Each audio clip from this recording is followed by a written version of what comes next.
So you might have seen an increase in migrants in the US, but there's a reason for that.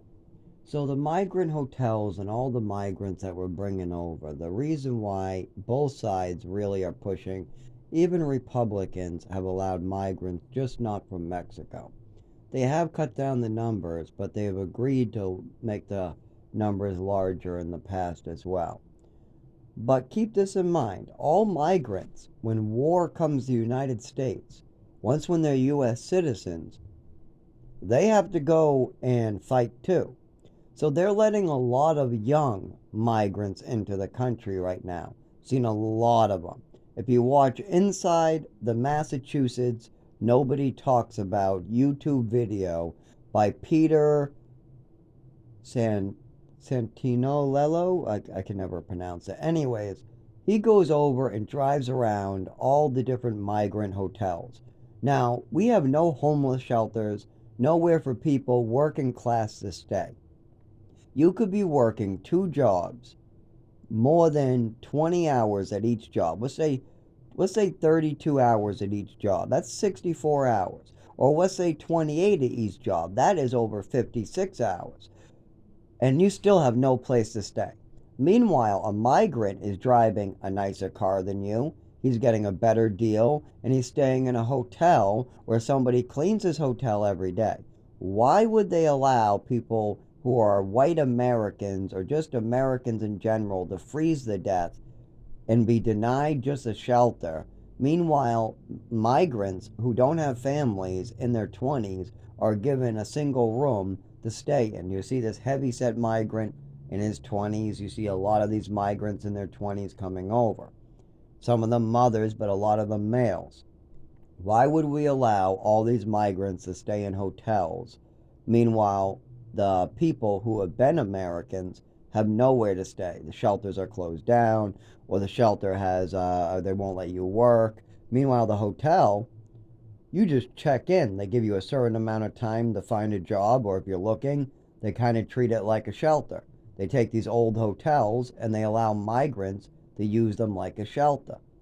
Well, I'll tell you what, I'll take a old hotel with house cleaning over the shelter down the street any day. Why don't you put the migrants in the shelters and give the Americans the hotels? Seeing as I think a hotel is better than a shelter, don't you? Why would all these people coming in get all this money? They're soldiers, damn it. They're all just gonna be caught in fire soon. Didn't you know? The world's falling apart.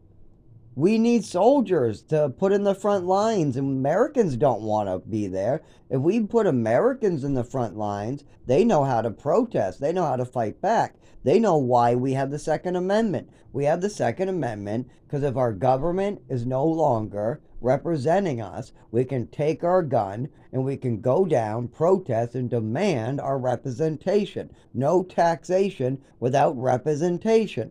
Now, I am not represented in the court in my town. I am not represented in any of the courts I've been in. And I've seen representation by the police department fail white poor Americans time after time. So if I'm not represented by the police and I'm paying them, if I'm not represented by the courts but I'm paying them, and if there's no fire code, because this building is under fire codes of Rochester and the state, but the fire department of Rochester has allowed this building to violate the codes for over 20 years. If there is a fire, we're supposed to jump off the third floor. Yeah, I'm not kidding. No fire escapes, nothing. And this place would go up like a match. According to the code enforcement and according to the charter of Rochester, this place needs to have some type of escape because it's an older building. And all you have to do is add on a ladder to that little balcony thing up there. But they register the balconies on the third floor as a fire escape where you have to just ask the landlord. I said, that's the fire escape. How do I escape if there's a fire off the third floor balcony? He said, just jump. Jump off the third floor into cement. I said, how about the 84-year-olds? There's no ladder, nothing. There's no rope, nothing to go down. How are these people? Oh, you pull your car over